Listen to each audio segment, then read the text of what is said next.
Puji Tuhan. Puji Tuhan. Haleluya. Ada sukacita, amin. Puji Tuhan. Mari kita siapkan hati kita untuk menerima perjamuan kudus. Sebelum itu kita dengarkan dulu firman Tuhan, menjadi makanan rohani kita, menjadi bekal dalam kehidupan kita berjalan di tengah-tengah dunia ini. Mari kita lihat firman Tuhan minggu yang kemarin. Firman ini kita bisa pahami kalau kita berulang-ulang mendengarkannya, ya. Karena ini adalah dasar kehidupan kita untuk menjumpai Tuhan, maka dasar ini tidak boleh tidak kita pahami. Ibrani 4 ayat 16, kita baca bersama-sama. 1, 2, 3. Sebab itu, marilah kita dengan penuh keberanian menghampiri tahta kasih karunia, supaya kita menerima rahmat dan menemukan kasih karunia untuk mendapat pertolongan kita pada waktunya. Haleluya. Nah, minggu kemarin kita sudah belajar ini. Kita akan melihat poin-poin pentingnya saja dari pemberitaan ini. Kita diminta supaya kita menghampiri tahta kasih karunia dengan penuh keberanian. Kita sudah melihat minggu kemarin tentang tahta. Kita diminta menghampiri tahta. Nah, tidak dikatakan hanya menghampiri kasih karunia-Nya, tapi menghampiri tahta. Nah, apakah arti tahta itu? Ya, tahta itu adalah sebuah singgasana. Tentu yang dimaksud di sini adalah kita tidak menghampiri kursi. Tidak. Tahta itu kita tahu semua adalah tempat duduk, kursi.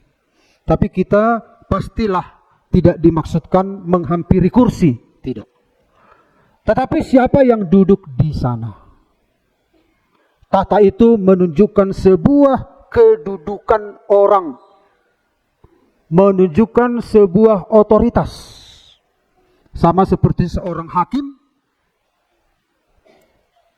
duduk di kursinya. Ya, kalau seorang hakim mengambil sebuah keputusan, tidak beredar-edar mengambil keputusan, tapi dia duduk di kursinya. Dan kursi itu tidak ada gunanya kalau hakimnya tidak ada di sana. Nah, jadi yang dimaksud oleh tahta kasih karunia adalah siapa yang duduk di tahta itu. Jadi tahta itu bernilai tergantung pada siapa yang duduk di sana. Di sanalah otoritas sebuah keputusan. Menghakimi, mengadili, memutuskan, ya, memberikan perintah. Jadi saudara-saudara, tahta kasih karunia ini adalah tempat Allah. Posisi Allah. Itu maksudnya, ya. Pusat pemerintahan Allah. Nah, pusat pemerintahan Allah ini yang disebut dengan tahta kasih karunia. Dari sanalah semua keputusan, dari sanalah segala sesuatu, pengendali segala sesuatu. Di dalam perjanjian lama, Allah ingin datang ke umat-umatnya. Apakah Allah tidak ada ketika manusia jatuh dalam dosa? Alkitab mengatakan, yang membuat pemisah antara kamu dengan Allahmu adalah segala dosamu dan segala pelanggaran. Pemisah. Nah, seringkali ilustrasi kita lihat Allah itu ada di sana, manusia ada di sini. Supaya apa? Supaya karena manusia itu diberikan pikiran, berimajinasi, ada jarak antara Allah dan manusia. Tetapi sesungguhnya Allah itu tidak ada jarak. Ketika manusia jatuh dalam dosa, Allah itu nggak kemana-mana. Allah itu ada. Bukankah Allah kita namanya adalah Aku ada yang aku ada. Namanya dalam bahasa Ibrani Eye, Eser Eye, Aser Eye. Aku ada yang aku ada. Jadi ketika manusia jatuh dalam dosa, bukannya Allah jauh, Allah ada tetap. Tapi manusia itu tidak bisa lagi mengakses Allah yang ada itu. Rasul Paulus berkata dalam Kisah Para Rasul, sesungguhnya di dalam Dia kita ada, di dalam Dia kita hidup, di dalam Dia kita bergerak. Dan mudah-mudahan kamu bisa menyentuhnya, katanya. Berarti Allah itu ada tetap mengitari kita, tetapi kita nggak bisa menjumpai Dia yang dekat itu, menjumpai Dia yang ada itu. Nah, kenapa? Karena roh manusia mati. Jadi manusia itu awalnya bisa mengakses Allah yang ada itu, tetapi akhirnya jadi jauh. Bukannya Allah itu nggak bisa dijangkau, tapi jadi jauh dia. Karena apa? Manusia itu tidak bisa lagi, gitu. Jadi kalau nggak bisa lagi berarti bagi manusia jauh, tapi sesungguhnya dia ada. Nah, untuk menghubungkan alam fisik dengan alam roh ini, alamnya Allah, Yesus ingin menyatakan diri. Dia tidak datang dari jauh kemudian datang. Dia datang dari keberadaannya itu, tunjukkan diri. Tapi karena Allah itu roh, tidak kelihatan, dia suci, gak bisa dijangkau manusia walaupun dia ada. Makanya segala sesuatu yang ada di wakolok langit ini dia tahu semuanya, karena dia ada. Tidak ada yang tersembunyi bagi Allah. Makanya Raja Daud berkata, kemana aku harus pergi menjauhi rohmu? Kalau aku pergi ke dasar bumi yang paling bawah, engkau ada di sana.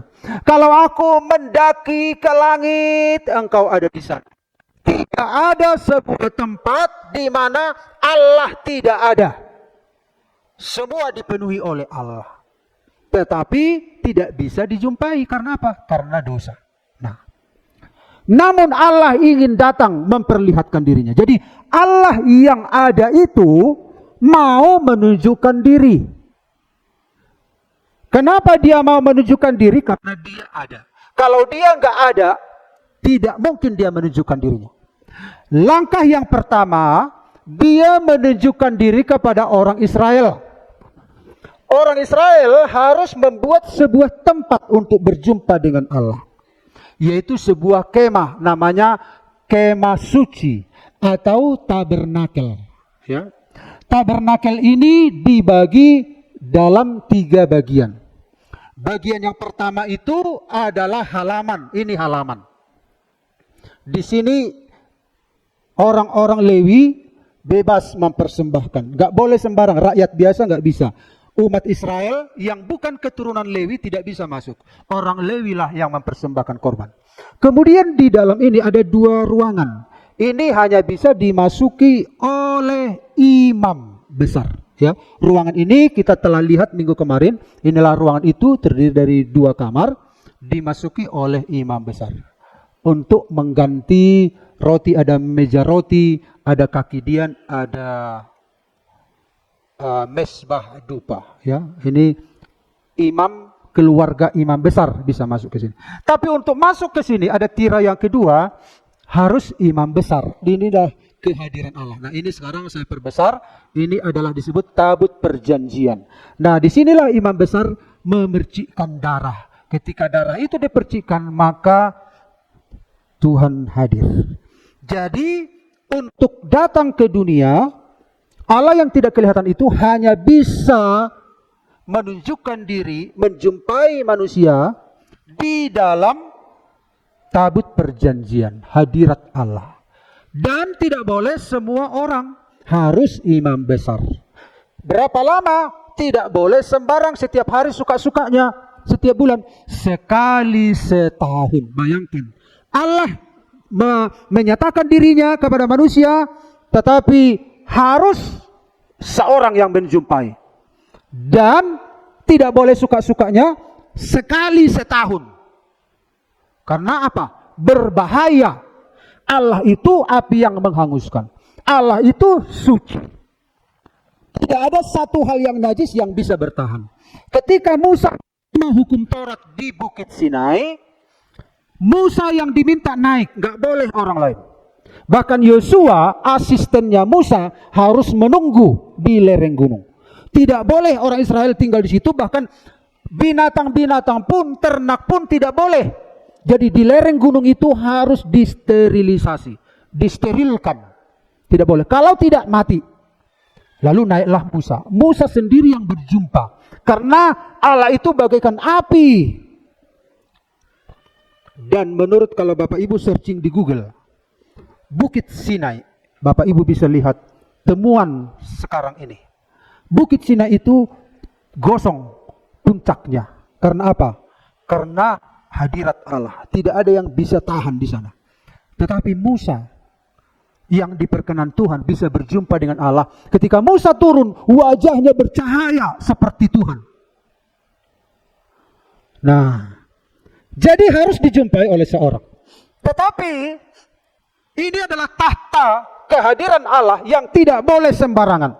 Tetapi dalam perjanjian baru kita diminta, kita boleh menghampiri tahta kasih karunia dengan penuh keberanian. Kenapa kita memiliki keberanian menghampiri Allah yang suci itu? Allah yang seperti api itu. Nah, sekarang kita lihat Bapak Ibu. Nah, jadi saudara-saudara, ada 3 kebenaran tentang tahta kasih karunia. Yang pertama kita lihat ya, ini orang berdosa. Ada ini bintik-bintik di sini, inilah menunjukkan kita orang berdosa ya. Nah, Alkitab mengatakan kasih karunia itu adalah sikap hatinya Allah ya. Kasih karunia itu adalah keadaan hatinya Allah. Inilah Allah itu. Inilah disebut kasih karunia. Jadi kasih karunia itu adalah keadaan hati Allah itu. Sikap hati Allah itu. Nah, jadi kasih karunia itu sikap hati Allah. Tentang sikap hati Allah kita sudah belajar minggu kemarin. Hati manusia itu berubah-ubah. Ketika ada orang yang menyakiti kita, hati kita berubah. Ketika ada orang yang memuji kita, hati kita berubah. Hati manusia itu berubah-ubah tergantung situasi kondisi yang merangsang dari luar. Selain itu, hati kita berubah-ubah dari dalam juga. Ya. Musim-musim yang berubah-ubah kita dipengaruhi. Tapi hati Allah tidak berubah-ubah. Hatinya itu tetap. Kasihnya itu tetap, kemurahan hatinya tetap, kebaikannya tetap, tidak berubah-ubah. Ketika manusia jatuh dalam dosa, hatinya tetap mengasihi manusia. Ketika manusia belum jatuh dalam dosa, hatinya tetap mengasihi manusia. Jadi hati Tuhan tetap kepada semua ciptaan, tidak dipengaruhi oleh apapun. Kesuciannya tidak dipengaruhi oleh apapun. Ketika kitab Ayub berkata, satu waktu malaikat-malaikat datang melapor kepada Allah tentang pekerjaan mereka. Di antara malaikat menyelusup juga iblis masuk ke surga. Lalu Allah berkata, dari mana kamu iblis? Katanya. Nah, jadi iblis ini bisa turun naik, ya. Lalu muncul pertanyaan, loh, iblis itu kan sudah dilempar, kenapa dia bisa? Ya namanya pun alam roh. Iblis itu roh. Alam roh itu, alam supranatural itu, alamnya Allah itu roh. Jadi saudara-saudara, kehadiran iblis di situ tidak mengganggu kesucian Allah. Kehadiran iblis di situ tidak mengganggu kesucian sorga. Jadi Allah itu tidak dipengaruhi oleh apapun. Dia tetap, itulah yang disebut dengan kasih karunia itu, ya. Nah, kita sedang menghampiri kasih karunia ini, tahta kasih karunia ini, yaitu sikap hati Allah, keadaan hati Allah sebelum atau sesudah berdosa, hatinya tetap. Karena Alkitab mengatakan, saudara-saudara, di dalam Alkitab, kasih Allah itu tidak berubah. Makanya kita nyanyikan kemarin itu, kemurahan-Mu lebih dari hidup. Kemurahan itu dalam bahasa Ibrani Kesed, kasih setia Allah, tidak berubah. Tidak dipengaruhi oleh apapun. Kemudian natur Allah, sifat Allah tidak berubah. Dan Ibrani 13 ayat 8, Yesus Kristus adalah Allah yang kekal, tidak berubah. Jadi dia tidak berubah, kasihnya tidak berubah. Ya. Ketika saudara punya kesalahan, kasihnya tidak berubah. Ketika saudara berbuat baik, kasihnya tidak berubah. Dia tetap, dia kekal. Makanya kita harus kenal siapa Allah kita. Bukan Allah agama lain. Allah agama lain beda ya. Allah kita itulah keberadaan hatinya, tidak berubah. Nah, kemudian kita lihat yang berikut. Ini di sini kita lama ya, karena ini perlu kita pahami ya. Nah, dalam Ibrani 4 ayat 16, sebab itu marilah kita dengan penuh keberanian menghampiri tahta kasih karunia Allah, supaya kita menerima rahmat dan menemukan kasih karunia untuk mendapat pertolongan kita pada waktunya. Jadi yang kedua, tentang tahta kasih karunia, kita diminta menghampiri dengan penuh keberanian. Kenapa banyak anak Tuhan takut menghampiri Allah? Karena tidak memahami tentang apa yang Tuhan lakukan. Nah, sekarang kita lihat Allah yang tidak berubah, kasihnya tidak berubah, kebaikannya tidak berubah. Sekarang ingin menunjukkan sesuatu kepada kita. Kalau kita mau menghampiri Allah dengan keadaan begini, saudara-saudara, kita pasti mati. Kita pasti binasa. Karena apa? Kita dalam keadaan begini. Walaupun kita rindu menjumpai Allah, tidak mungkin keadaan begini. Tetapi Allah yang penuh kasih karunia memberikan jalan keluar. Memberikan jalan keluar. Apa jalan keluarnya? Dia memberikan pemberian kepada kita. Nah, pemberian ini yang disebut dengan anugerah. Makanya kalau kita terima anugerah, inilah alasan kita untuk menjumpai Allah. Kalau kamu tidak terima, tidak ada jalan. Tidak ada jalan kamu menjumpai aku. Pasti kamu mati. Aku sekarang memberi jalan bagimu, tetapi terima dulu apa yang kuberikan. Apa yang kuberikan inilah menjadi jalan bagimu bisa menjumpai aku. Itu yang disebut anugerah. Apa arti anugerah? Anugerah adalah sesuatu yang tidak bisa diusahakan manusia. Kalau bisa diusahakan bukan anugerah. Jadi kita kan seringkali dapat berkat, anugerah Tuhan. Nah, kan bisa diusahakan. Tentang anugerah ini harus kita pahami dulu. Sebelum kita, di dalam lagu-lagu kita kan ada banyak.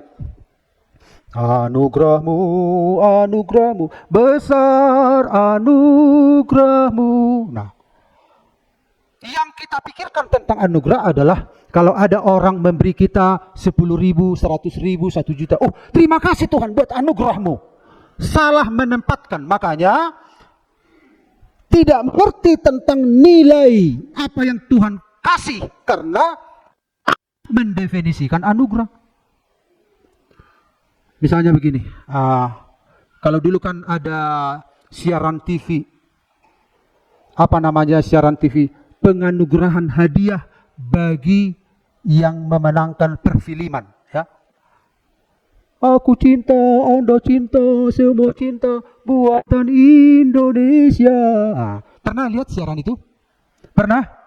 Atau hanya kami-kami yang tua ini saja?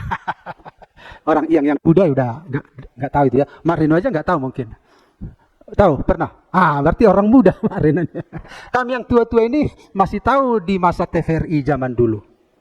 Nah, kalau ada yang ada kan ternyata film nasional itu, apresiasi film nasional itu ada penerimaan hadiah-hadiah.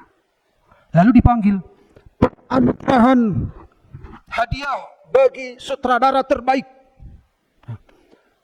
Nah, kata penganugerahan ini salah mengartikan sehingga kita tidak mengerti makna anugerah dalam Alkitab. Kalau dia memang pemenang, dikasih hadiah, bukan anugerah namanya. Itu memang haknya. Karena dia mencapai hadiah itu karena sebuah perjuangan. Kalau anugerah sesuatu yang tidak diperjuangkan, tahu-tahu diberikan, itu anugerah. Bapak Ibu harus tahu bedanya. Untunglah PPA tidak bilang begitu kemarin ya. Ada penghargaan terhadap rumah-rumah PPA, lomba kebersihan. Para mentor dan staf menilai semua, ada 100 sekian kakak. Juara 1, 2, 3 ya, kalau nggak salah. Mendapat hadiah ini. Tidak disebut anugerah. Kalau anugerah, sesuatu yang diterima tanpa diperjuangkan. Tapi kalau hadiah itu memang prestasinya. Ini bukan karena prestasi. Nah, jadi kita harus tahu dulu anugerah itu apa? Yaitu sesuatu yang tidak kita perjuangkan tetapi kita peroleh karena kita tidak bisa mengusahakannya. Nah, karena kita nggak bisa mengusahakan diri kita untuk layak di hadapan Tuhan, makanya Dia memberikan pemberian. Inilah alasan kita bisa menghampiri Dia. Nah, sekarang kita lihat dulu anugerah dalam Alkitab. Anugerah dalam Alkitab ada dua, yaitu anugerah umum dan anugerah khusus. Anugerah umum itu apa? Nah, ini siapkan Alkitabnya. Ini yang akan kita lihat. Anugerah umum itu apa? Yaitu pemberian hidup dan pemeliharaan. Kisah Rasul 17 ayat 28, 17-25, silakan. Kisah Rasul 17-28, Kisah Rasul 17 ayat 25, silakan. Siapa yang sudah mendapatkan dengan segera? Ya, terima kasih. Siapkan ayat 25, Bu ya. Di dalam Dia kita hidup, di dalam Dia kita bergerak. Di dalam Dia kita ada ayat 25. 25 dan juga tidak dilayani oleh tangan manusia seolah-olah Ia kekurangan apa-apa. Karena Dialah yang memberikan hidup dan nafas dan segala sesuatu kepada semua orang. Iya, terima kasih. Dia memberikan nafas. Itu anugerah umum. Saudara jahat, baik, malas ibadah, tidak pernah ibadah, Tuhan beri nafas. Itu anugerah umum. Gak usah percaya sama Tuhan. Kenyataannya manusia berikan nafas kehidupan. Bisa diusahakan nafas, tapi Tuhan anugerah. Coba kita lihat lagi di dalam Kisah Rasul 14 ayat 17. Namun ia bukan tidak menyatakan dirinya dengan berbagai-bagai kebajikan, yaitu dengan menurunkan hujan dari langit dan dengan memberikan sumber bagi kamu. Ia memuaskan hati dengan makanan dan minum. Iya, Dia memberikan kebajikan-kebajikan dan memberikan hujan. Memberikan apa tadi, Arista? Musim. Musim-musim subur. Jadi, walaupun dia tidak beriman, bisa saja subur tanamannya. Jadi kalau ada orang tidak pernah ke gereja, tanamannya subur, jangan heran. Karena memang Allah itu baik, itu yang disebut anugerah umum. Dia memberikan berkat. Coba Matius 55, ayat 45. Matius 5 ayat 45. Lalu dengan demikianlah kamu menjadi anak-anak Bapa di surga, yang menerbitkan matahari bagi orang yang jahat dan orang yang baik, dan menurunkan hujan bagi orang yang benar dan orang. Iya. Dia memberikan matahari, hujan bagi orang baik, orang jahat, orang benar, tidak benar. Itu tidak bisa diusahakan. Matahari kan nggak bisa diusahakan, makanya disebut anugerah. Anugerah umum maksudnya adalah semua orang, baik dia orang baik, orang jahat, Dia memberikan matahari, Dia memberikan hujan. Kemudian kita lihat akal budi, hati nurani, dan budaya. Roma 2 ayat 15. Roma 2 ayat 15. Sebab dengan mereka menunjukkan bahwa isi hukum Taurat ada tertulis di dalam hati mereka dan suara hati mereka terus bersaksi dan pikiran mereka saling menuduh akan saling membela. Iya, terima kasih. Daniel 2:21 yang terakhir. Dia mengubah saat dan waktu, setiap mengusah raja dan mengangkat raja, dia memberi hikmat kepada orang yang bersana dan pengetahuan kepada orang yang berpengertian. Dia memberikan hikmat, Dia memberikan pengetahuan, Dia memberikan hati nurani. Itu lepas dari percaya kepada Tuhan atau tidak. Dia memberikan hujan, Dia memberikan matahari, Dia memberikan udara. Dia memberikan kebaikan-kebaikan. Ini tidak usah diimani, tidak membutuhkan percaya atau tidak percaya pada Yesus, ini diterima. Karena memang dasarnya Allah itu baik. Makanya, kalau ininya semua yang kita kejar, makanya kita salah mengerti nanti tentang nilai dari anugerah yang akan Dia berikan kepada kita.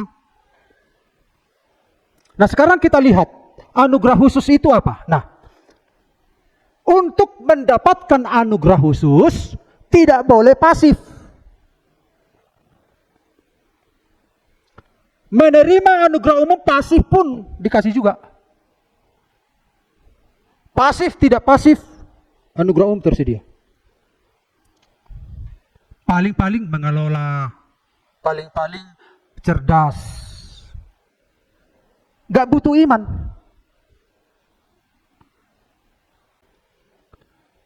Berkat umum ini tidak perlu pun beriman, orang luar pun bisa mendapatkan. Orang yang tidak beriman bisa kaya.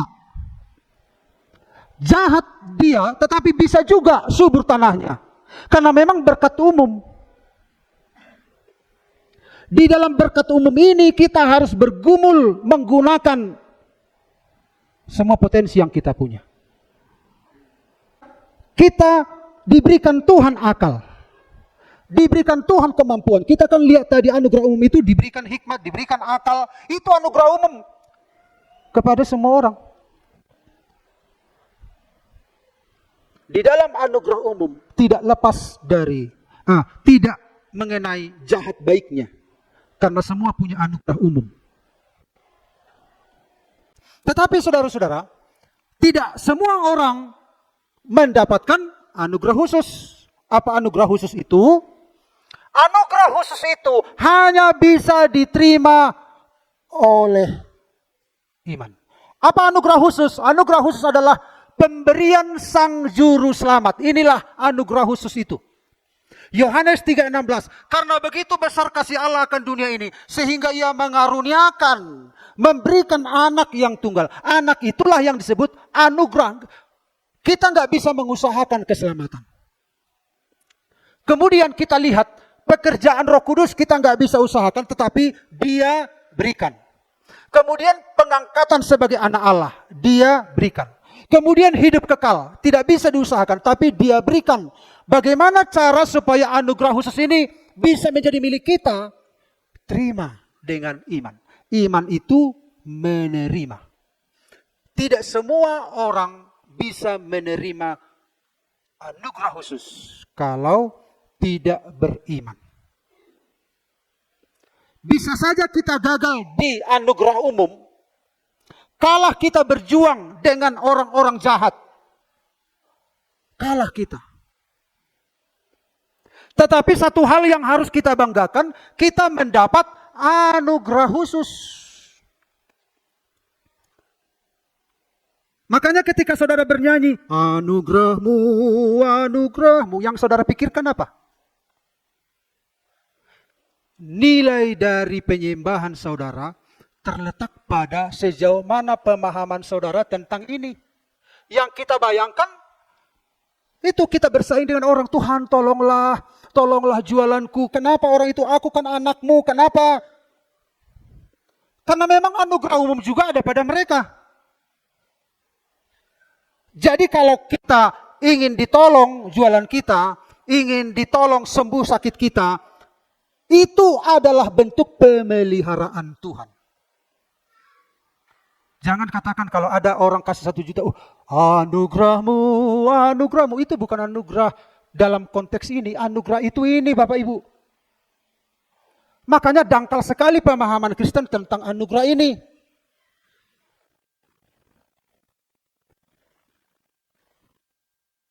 Nggak mengerti nilai anugerah yang Tuhan berikan. Akhirnya kita nggak peduli.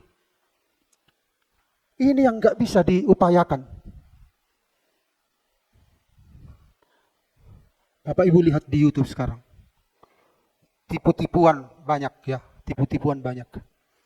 Semalam-malaman saya lihat YouTube tentang penyesatan-penyesatan. Orang nggak suka pengajaran Alkitab. Suka-sukanya apa? Membangkitkan emosinya. Membangkitkan emosinya. Membangkitkan yang wow. Bisa direkayasa. Mujizat bisa direkayasa. Semua bisa direkayasa. Tapi ini nggak bisa direkayasa. Tapi anak Tuhan yang mengerti kebenaran, dia akan kuat apapun yang terjadi dalam hidupnya. Amin. Dia tidak murahan lagi. Kita tahu John Newton. John Newton adalah pencipta lagu Amazing Grace. Amazing Grace, anugerahnya sungguh besar. John Newton adalah pedagang budak. Dia bertobat, dia menjadi pendeta. Satu waktu dia menginjil. Menginjil kan memberitakan kabar baik. Kapalnya karam. Waktu kapalnya karam, dia hidup. Satu-satunya hidup. Lalu Tuhan membawa dia. Pengalaman yang real ini, aku diselamatkan oleh Tuhan. Tapi Tuhan membawa dia kepada keselamatan yang kekal. Bagaimana kalau Tuhan tidak menyelamatkan manusia dari lautan api? Makanya diciptakan lagu itu, anugerah. Anugerah. Anugerahnya sungguh ajaib. Sungguh besar. Itu lagu yang paling terkenal di dunia. Itu lagu urutan nomor 1 di dunia. Tentang anugerah. Ketika saudara bernyanyi tentang anugerah, apa yang saudara bayangkan? Terlalu rendah. Sehingga kita tidak menikmati kebaikan Tuhan, hadirat Tuhan. Tapi ketika saudara menyanyikan anugerah Tuhan, perhatikan ini. Tidak bisa diusahakan. Ini kita tinggal mengolahnya saja. Anugerah umum tinggal mengolahnya saja. Lepas dari baik tidaknya kita. Tergantung kemampuan kita mengelola. Apalagi kita anak Tuhan. Tuhan pasti ada bersama dengan kita di dalam anugerah umum ini. Tetapi ini yang nggak bisa dimiliki oleh orang. Nah, karena kita sudah memiliki anugerah ini, nah anugerah ini harus diterima. Jadi iman itu menerima, ya Bapak Ibu harus ngerti. Beriman berarti menerima. Pekerjaan menerima bukan sesuatu yang sulit. Makanya kita diselamatkan oleh iman. Maksudnya adalah kita diselamatkan karena menerima. Makanya dikatakan saudara-saudara, kalau kita mengatakan iya, berarti kita menerima apa yang Tuhan katakan. Sulit nggak Bapak Ibu menerima? Sulit? Itu pekerjaan paling mudah. Makanya beriman itu menerima apa yang Tuhan beri. Kalau Tuhan katakan begini, terima. Tuhan katakan gini, terima. Karena itu adalah anugerah yang mahal. Anugerah yang paling berharga. Itulah apa? Yesus Kristus. Anugerah terbesar adalah Yesus Kristus. Dia memberikan kuasa Roh Kudus. Dia mengangkat kita menjadi anaknya. Dia memberikan hidup kekal. Jadi kalau kita tidak menerima pemberian Allah, bagaimana mau menjumpai Allah? Pemberiannya saja enggak diterima. Jadi pemberiannya itulah yang menjadi tiket, tanda kutip, tiket kita, alasan kita, dasar kita untuk bisa menjumpai. Jangan jumpai aku kalau kau enggak menerima apa yang kuberikan. Karena ini untuk kebaikanmu. Gitu. Sekarang dia sudah ada dalam hidup kita. Makanya kita penuh keberanian. Di dalam dia kita beroleh keberanian. Makanya anak-anak Tuhan jangan takut lagi menghampiri Tuhan. Amin. Amin. Kalau takut berarti belum menerima. Sama dengan kalau takut berarti nggak beriman. Berarti nggak menerima. Nggak menerima firman, nggak menerima kebenaran, nggak menerima Kristus dalam hatinya. Karena tidak ada yang bisa kita upayakan. Sekarang kita menerima. Kemudian, Ibrani 10. Jadi saudara-saudara, oleh darah Yesus, kita sekarang penuh keberanian untuk masuk ke dalam tempat kudus. Makanya saudara-saudara orang Kristen itu memanggil Allah itu Bapa. Karena apa? Anak itu nggak takut kepada bapaknya. Jadi kalau ada anak takut sama bapaknya, bukan begitu Bapa surgawi. Bukan begitu Bapa surgawi.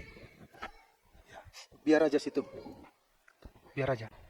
Nah, jadi saudara-saudara, hampiri dia dengan penuh keberanian. Supaya apa? Yang terakhir, supaya kita mendapat pertolongan kita pada waktunya. Ya, dari tata kasih karunia kita menerima, dari tata kasih karunia kita menemukan, dari tata kasih karunia kita mendapat. Tapi terima dulu supaya mengalir segala kebaikan Tuhan. Hanya iman yang satu-satunya cara menerima. Tidak ada, kita nggak punya alasan. Kebaikanmu, kekayaanmu, makanya dikatakan bukan karena kebaikanmu, bukan karena fasih lidahmu, bukan karena baik rupamu, kau dipanggil, kau dipilihnya. Semua karena anugerahnya. Nah, semua karena pemberiannya itu. Dia memberi dengan cuma-cuma, tidak dibayar, tidak ada apapun yang kita tambahkan kepada anugerah. Kalau kita menambahkan, itu bukan anugerah lagi namanya. Makanya ini yang ditentang oleh Rasul Paulus. Tidak ada yang perlu ditambahkan. Saudara terima saja apa yang Allah berikan. Kalau kau terima ini, kau bisa menghampiri aku. Karena hanya pemberian Allah inilah yang bisa melayakkan kita di hadapan Allah. Kalau menerima Yesus, berarti beriman. Kalau menerima kebenaran, berarti beriman. Tapi kalau tidak menerima, berarti tidak beriman. Iman adalah dasar dari segala sesuatu. Iman itu. Ketika anak manusia datang, adakah ia menjumpai iman? Iman. Imanlah yang membuat kita bisa menerima.